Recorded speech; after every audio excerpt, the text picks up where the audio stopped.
ভালোবাসার দিনে ভালোবাসার মানুষটির জন্য আমরা তো বানিয়ে ফেলতেই পারি একটা স্পেশাল রান্না। আজকে আমি বানাবো গতানুগতিক চিকেন থেকে সম্পূর্ণ আলাদা চিকেন ফ্রিকাসে। তার জন্য চিকেনটাকে নুন আর গোলমরিচ দিয়ে ম্যারিনেট করে রাখবো মিনিট 15 জন্য। ততক্ষণে আমি মাশরুমগুলোকে কেটে নিচ্ছি। কড়াইতে সাদা তেল আর বাটার গরম করে নেব।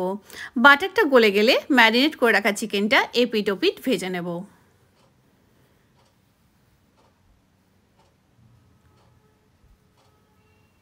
চিকেন ভাজা হয়ে গেল, এবার এগুলোকে তুলে রাখবো। কড়াইতে আবার কিছুটা বাটার আমি অ্যাড করে বাটারটা গলা অবধি অপেক্ষা করব। দিয়ে দিলাম তেজপাতা, পেঁয়াজ কুচি। পেঁয়াজটা কিন্তু এখানে আমি লাল লাল করে ভাজবো না। দিয়ে দিলাম রসুন কুচি। মাশরুমগুলো এর মধ্যে চলে গেল। সমস্ত কিছু ভালো করে নাড়াচাড়া করে দিয়ে দিলাম নুন আর গোলমরিচ গুঁড়ো। এবার ভেজে রাখা চিকেনটা এর মধ্যে দিয়ে দেবো। দিয়ে দিলাম 2 চামচ ময়দা। এবার এর মধ্যে চলে যাবে 1 বাটি চিকেন স্টক। ঢেকে দিয়েছিলাম। গ্রেভিটা যেমন ঘন হয়ে গেছে, চিকেনটাও সিদ্ধ হয়ে গেছে। এবার ফ্রেশ ক্রিম দিয়ে দিয়েছি। সমস্ত কিছু খুব ভালো করে নাড়াচাড়া করে নিলাম।